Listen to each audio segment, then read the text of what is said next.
के लिए करे, इसी का नाम धर्म है।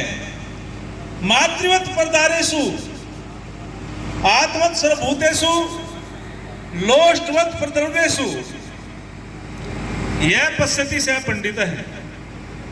कहा गया कि मातृवत परदारेषु लोष्टवत प्रद्रव्येषु आत्मवत सर्वभूतेषु यह पश्यति से पंडित है। अर्थात जिस देश के अंदर संस्कार होते हैं, आज अब से पहले जो हमारे प्रदेश की स्थिति बड़ी भयंकर थी, लेकिन अब अमन चैन और शांति, तो इसके पीछे कारण यही है कि जहां का शासन प्रशासन एक नियम का पालन करता है तो वहां शांति हो जाती है। तो हमारे शास्त्र कहते हैं कि मातृवत परदारेषु, अर्थात जो अपनी माता की आयु की जितनी महिलाएं हैं, उन्हें अपनी माता की नजरों से देखता, दृष्टि से देखता है, वही तो विद्वान है, वही तो सदाचारी है।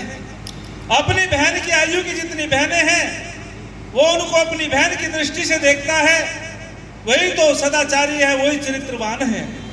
और जो दूसरे के धन को मिट्टी का ढेला समझता है, वो ईमानदार है, वो कभी भ्रष्टाचारी नहीं हो सकता। और जो प्राणी मात्र पे दया करता है, वो दयालु होता है। तीन समस्याएं जो बड़ी भयंकर है, भ्रष्टाचार, आतंकवाद और आचरणहीनता, तो इनके पीछे यही कारण बता दिया गया है, यही इसका उपाय बताया है कि जब हमारे देश में सदाचार होगा, ईमानदारी होगी, तो ये तीनों समस्याओं का समाधान हो सकता है। तो हमारे आदित्य योगीनाथ जो मुख्यमंत्री जी हैं, वे धर्म के अनुकूल जो राजनीति कर रहे हैं, उससे प्रदेश में जो अमन चैन है, शांति है, ईश्वर से मैं भी आचार्य के नाते प्रार्थना करता हूं कि वे 100 वर्षों से अधिक जिए और इसी प्रकार से हमारे प्रदेश का नहीं, देश का नेतृत्व करते रहें और हम सबको एक सुख शांति का जीवन मिलता रहेगा। क्योंकि जिस देश का नेता कुशल होता है, धार्मिक होता है, वही देश जो है शांति और उन्नति करता है। बहुत सुंदर बात कही। महात्मा विदुर से पूछा गया एक व्यक्ति ने कि बताओ मनुष्य का उद्देश्य क्या है, तो उन्होंने कहा था कि धर्म अर्थ काम मोक्ष। बोले मोक्ष कैसे मिलेगा, मेरी तो मोक्ष, बोले ईश्वर की भक्ति से। बोले परमात्मा में मेरी कोई श्रद्धा नहीं। उन्होंने कहा समाज की सेवा करो भाई। बोले समाज में भी मेरी कोई श्रद्धा नहीं, सेवा की श्रद्धा नहीं है। बोले तो राष्ट्र की सेवा करो। उसने कहा, वो भी पूरे पहुंचे हुए थे, कि मैं राष्ट्र की रक्षा भी नहीं कर सकता, सेवा भी नहीं कर सकता। तो जब महात्मा विदुर ने कहा था कि जो ना ईश्वर की उपासना कर सकता है, ना समाज की सेवा कर सकता है, ना राष्ट्र की सेवा कर सकता है, ऐसे निकम्मे व्यक्ति के गले में पत्थर बांध करके जल में डुबो देना चाहिए, वो कुछ नहीं कर सकता। फिर तो हम सबको राष्ट्र के लिए समर्पित होना चाहिए। तो ये राष्ट्र जो है हमारा प्राण होता है। राष्ट्र की भी दो इकाई होती है, जैसे शरीर की दो इकाई होती है। शरीर भौतिक और आध्यात्मिकता से मिलकर के बना है। शरीर का एक भौतिक शरीर होता है, एक आत्मिक शरीर होता है, आध्यात्मिक शरीर होता है। उसकी एक आत्मा होती है, मन होता है और शरीर होता है। ऐसे ही राष्ट्र का भी भौतिक शरीर और आध्यात्मिक शरीर होता है। तो हम सभी राष्ट्र के लिए उन्नत हों, राष्ट्र की भक्ति हम सबको करनी चाहिए, क्योंकि राष्ट्र हमारा प्राण है। बहुत सुंदर किसी ने कहा है, तरुणाई के यौवन से युग का इतिहास बदलता है। जिधर जवानी चलती है उधर जमाना चलता है। अरे जवानी वह नहीं जो काली जुल्फों पर लुट जाए, जवानी तो वह है जो भारत माँ के चरणों पर लुट जाए। जवानी तो वह है जो भारत माँ के चरणों पर लुट जाए। परण करते हैं संस्कृति की शाम नहीं होने देंगे, परण करते हैं संस्कृति की शाम नहीं होने देंगे।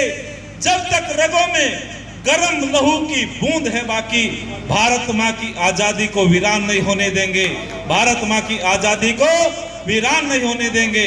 निश्चित रूपेण आज के जन्मदिन के उपलक्ष्य में हम सबको प्रतिज्ञा धारण करनी चाहिए, संकल्प धारण करना चाहिए कि ईश्वर से प्रार्थना करनी चाहिए एक शब्द कह करके मैं बड़ी वाणी को विराम देता हूं।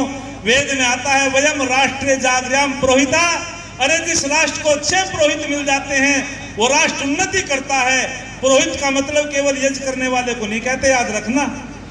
पुरहित, जो पूरे संसार का हित करता हो, जो राष्ट्र की भलाई करता हो, जो समाज का कल्याण करता हो, उसे पुरोहित कहते हैं। जब भी हमारे समाज में एक गिरावट आई, देश में पतन हुआ, तब हमारे पुरोहित आगे आए। अरे आपने सुना होगा कैसे पुरोहित हमारे, एक व्यक्तिगत पुरोहित होता है, एक सामाजिक पुरोहित होता है, एक राष्ट्रीय पुरोहित होता है। व्यक्तिगत पुरोहित तो उसे कहते हैं अपना जो है पूजा पाठ की दक्षिणा लेकर के चले गए, उन्हें समाज से कोई लेना देना नहीं होता। सामाजिक पुरोहित उसे कहते हैं जो समाज के अंदर कुरीति होती है उनको भी वो दूर करता है। और राष्ट्रीय पुरोहित उसे कहते हैं जो राष्ट्र के लिए समर्पित हो जाता है।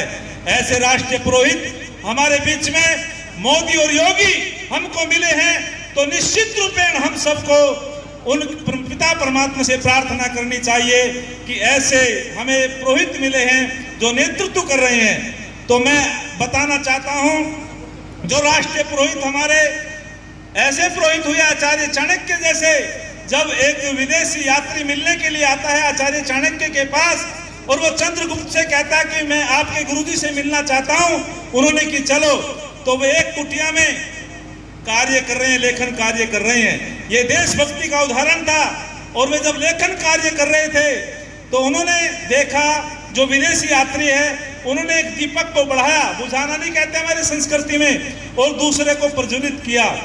तेल उसमें भी पर्याप्त था। उन्होंने कहा ये क्या है गुरुजी, इस दीपक में भी तेल पर्याप्त था, लेकिन आपने इसको बढ़ा करके दूसरे को प्रज्वलित क्यों किया है? तो जब आचार्य चाणक्य ने कहा था कि सुनो, उस समय में राज्य का कार्य कर रहा था, लेखन कार्य कर रहा था, ये दीपक भी राज्य का था, और अब मैं व्यक्तिगत अपना कार्य कर रहा हूं, तो ये दीपक भी जो है मेरा व्यक्तिगत है।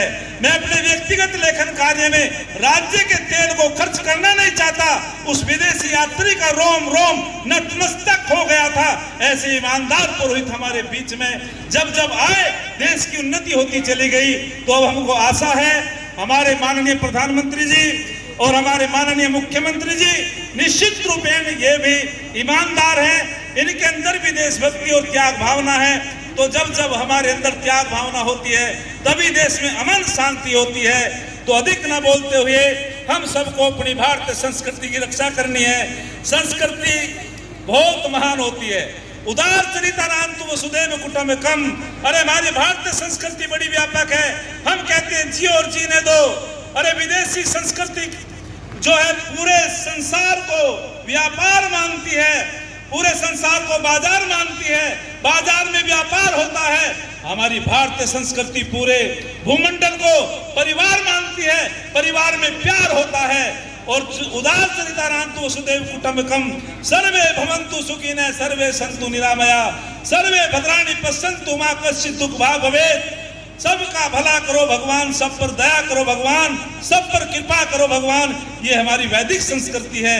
हम सबको अमन चैन देना चाहते हैं, शांति से रहना चाहते हैं। तो अधिक ना बोलते हुए मैं तो इतना ही कहना चाहता हूं कि हम सबको नेतृत्व करना चाहिए समाज का, देश का, और हम सबको अपना शारीरिक आत्मिक बल और आध्यात्मिक बल प्राप्त करके जो भी हमारी युवा वाहिनी के युवा हैं, इनको ऐसे हमारे आदर्शवादी जो योगी जी हैं उनसे शिक्षा लेकर के समाज के लिए समर्पित हो जाना चाहिए, देश के लिए समर्पित हो जाना चाहिए। आज के जन्म दिवस पर इतना ही मैं कहना चाहता हूं। और हमारे बीच में बहनें हैं, इनके लिए भी मैं एक छंद बोलता हूं। अरे सच तो यह है, नारी की महिमा दुनिया जानने पाई है। अरे या तो स्वामी दयानंद ने कहा था कि बेटी बचाओ बेटी पढ़ाओ, माननीय मुख्यमंत्री और हमारे प्रधानमंत्री जी ने भी कहा बेटी बचाओ बेटी पढ़ाओ। निश्चित रूपेण हम सबको इस पे ध्यान देना चाहिए। बेटी भी जो है एक हमारी बहुत बड़ी संपत्ति होती है, कन्या भी संपत्ति होती है। अरे सच तो यह है, नारी की महिमा दुनिया जानने पाई है। ये मंदिर में मीरा है, रण क्षेत्र में दुर्गा बाई है। विद्या के क्षेत्र में गार्गी देवी है, जिसकी कथा निराली है। इस नारी के कारण ही तो ये धरती गौरवशाली है, इस नारी के कारण ही तो ये धरती गौरवशाली है।